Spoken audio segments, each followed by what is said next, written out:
Genesis chapter 34. Now Dinah, the daughter Leah had borne to Jacob, went out to visit the women of the land. When Shechem, son of Hamor the Hivite, the ruler of that area, saw her, he took her and raped her. His heart was drawn to Dinah, daughter of Jacob. He loved the young woman and spoke tenderly to her. And Shechem said to his father Hamor, "Get me this girl as my wife." When Jacob heard that his daughter Dinah had been defiled, his sons were in the fields with his livestock, so he did nothing about it until they came home. Then Shechem's father Hamor went out to talk with Jacob. Meanwhile, Jacob's sons had come in from the fields as soon as they heard what had happened. They were shocked and furious, because Shechem had done an outrageous thing in Israel by sleeping with Jacob's daughter, a thing that should not be done. But Hamor said to them, "My son Shechem has his heart set on your daughter. Please give her to him as his wife. Intermarry with us. Give us your daughters and take our daughters for yourselves. You can settle among us. The land is open to you. Live in it, trade in it, and acquire property in it." Then Shechem said to Dinah's father and brothers, "Let me find favor in your eyes, and I will give you whatever you ask. Make the price for the bride and the gift I am to bring as great as you like, and I'll pay whatever you ask me. Only give me the young woman as my wife." Because their sister Dinah had been defiled, Jacob's sons replied deceitfully as they spoke to Shechem and his father Hamor. They said to them, "We can't do such a thing. We can't give our sister to a man who is not circumcised. That would be a disgrace to us. We will enter into an agreement with you on one condition only, that you become like us by circumcising all your males. Then we will give you our daughters and take your daughters for ourselves. We'll settle among you and become one people with you. But if you will not agree to be circumcised, we'll take our sister and go." Their proposal seemed good to Hamor and his son Shechem. The young man, who was the most honored of all his father's family, lost no time in doing what they said, because he was delighted with Jacob's daughter. So Hamor and his son Shechem went to the gate of their city to speak to the men of their city. "These men are friendly towards us," they said. "Let them live in our land and trade in it. The land has plenty of room for them. We can marry their daughters and they can marry ours. But the men will agree to live with us as one people only on the condition that our males be circumcised as they themselves are. Won't their livestock, their property, and all their other animals become ours? So let us agree to their terms, and they will settle among us." All the men who went out of the city gate agreed with Hamor and his son Shechem, and every male in the city was circumcised. 3 days later, while all of them were still in pain, 2 of Jacob's sons, Simeon and Levi, Dinah's brothers, took their swords and attacked the unsuspecting city, killing every male. They put Hamor and his son Shechem to the sword and took Dinah from Shechem's house and left. The sons of Jacob came upon the dead bodies and looted the city where their sister had been defiled. They seized their flocks and herds and donkeys and everything else of theirs in the city and out in the fields. They carried off all their wealth and all their women and children, taking as plunder everything in the houses. Then Jacob said to Simeon and Levi, "You have brought trouble on me by making me obnoxious to the Canaanites and the Perizzites, the people living in this land. We are few in number, and if they join forces against me and attack me, I and my household will be destroyed." But they replied, "Should he have treated our sister like a prostitute?"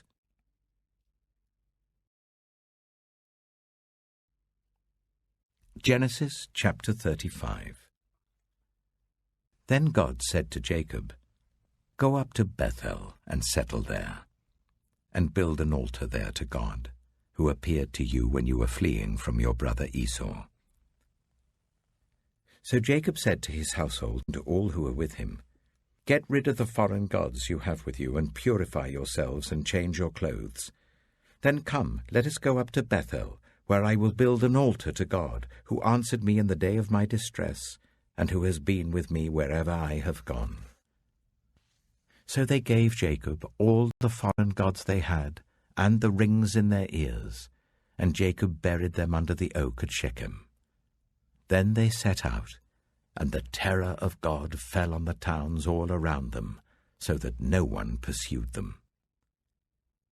Jacob and all the people with him came to Luz, that is Bethel, in the land of Canaan. There he built an altar, and he called the place El Bethel, because it was there that God revealed himself to him when he was fleeing from his brother. Now Deborah, Rebekah's nurse, died, and was buried under the oak outside Bethel. So it was named Allon Bacuth. After Jacob returned from Paddan Aram, God appeared to him again and blessed him. God said to him, "Your name is Jacob, but you will no longer be called Jacob. Your name will be Israel." So he named him Israel.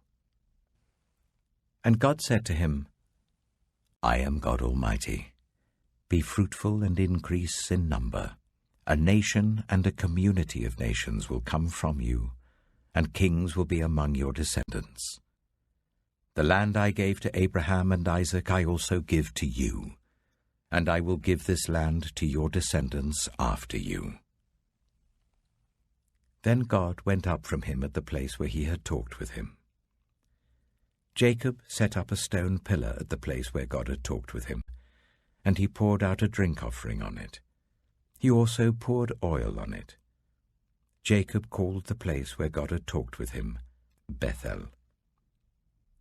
Then they moved on from Bethel. While they were still some distance from Ephraim, Rachel began to give birth and had great difficulty. And as she was having great difficulty in childbirth, the midwife said to her, "Don't despair, for you have another son." As she breathed her last, for she was dying, she named her son Ben-Oni, but his father named him Benjamin. So Rachel died, and was buried on the way to Ephraim, that is Bethlehem.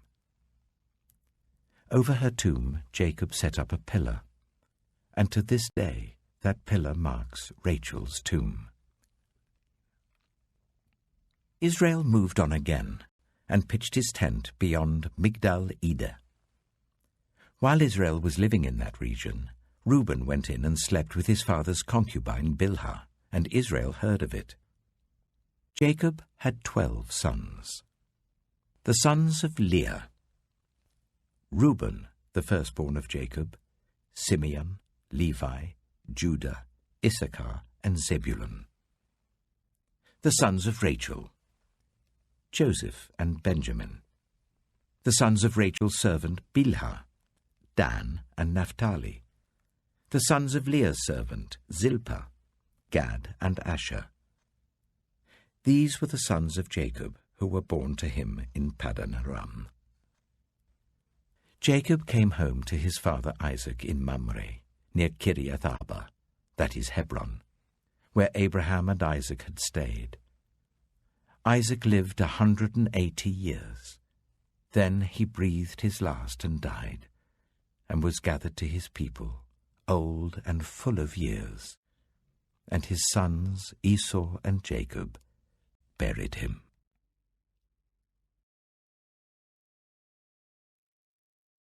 Matthew chapter 10.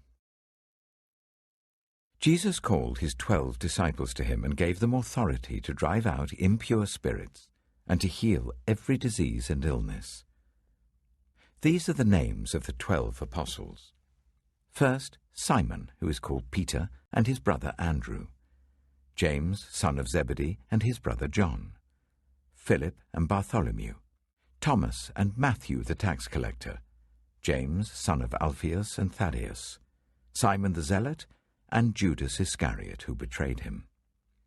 These 12 Jesus sent out with the following instructions.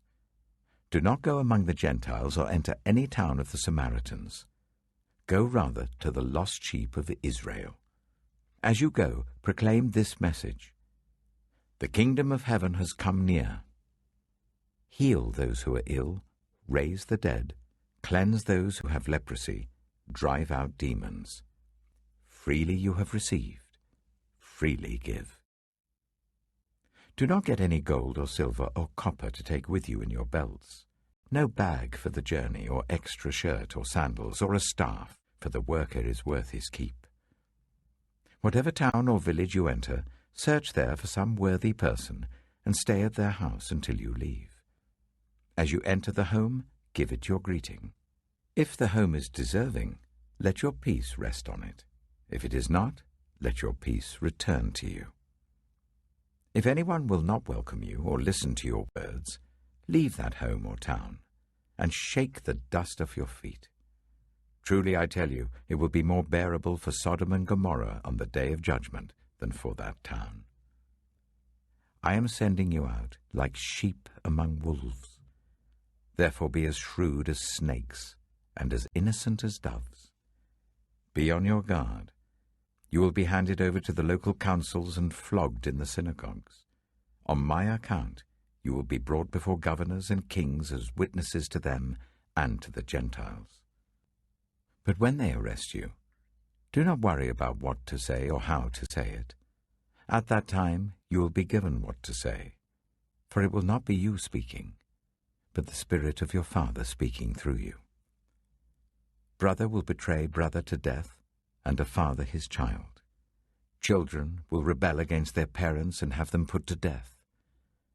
You will be hated by everyone because of me, but the one who stands firm to the end will be saved.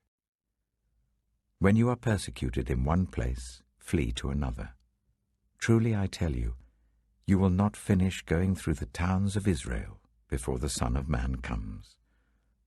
The student is not above the teacher, nor a servant above his master. It is enough for students to be like their teachers and servants like their masters. If the head of the house has been called Beelzebul, how much more the members of his household? So do not be afraid of them, for there is nothing concealed that will not be disclosed, or hidden that will not be made known. What I tell you in the dark, speak in the daylight. What is whispered in your ear, proclaim from the roofs. Do not be afraid of those who kill the body but cannot kill the soul. Rather be afraid of the one who can destroy both soul and body in hell. Are not 2 sparrows sold for a penny? Yet not one of them will fall to the ground outside your Father's care. And even the very hairs of your head are all numbered. So don't be afraid. You are worth more than many sparrows. Whoever acknowledges me before others, I will also acknowledge before my Father in heaven. But whoever disowns me before others, I will disown before my Father in heaven. Do not suppose that I have come to bring peace to the earth. I did not come to bring peace, but a sword. For I have come to turn a man against his father, a daughter against her mother, a daughter-in-law against her mother-in-law. A man's enemies will be the members of his own household. Anyone who loves their father or mother more than me is not worthy of me. Anyone who loves their son or daughter more than me is not worthy of me. Whoever does not take up their cross and follow me is not worthy of me. Whoever finds their life will lose it, and whoever loses their life for my sake will find it. Anyone who welcomes you welcomes me, and anyone who welcomes me welcomes the one who sent me. Whoever welcomes a prophet as a prophet will receive a prophet's reward, and whoever welcomes a righteous person as a righteous person will receive a righteous person's reward. And if anyone gives even a cup of cold water to one of these little ones who is my disciple, truly I tell you, that person will certainly not lose their reward.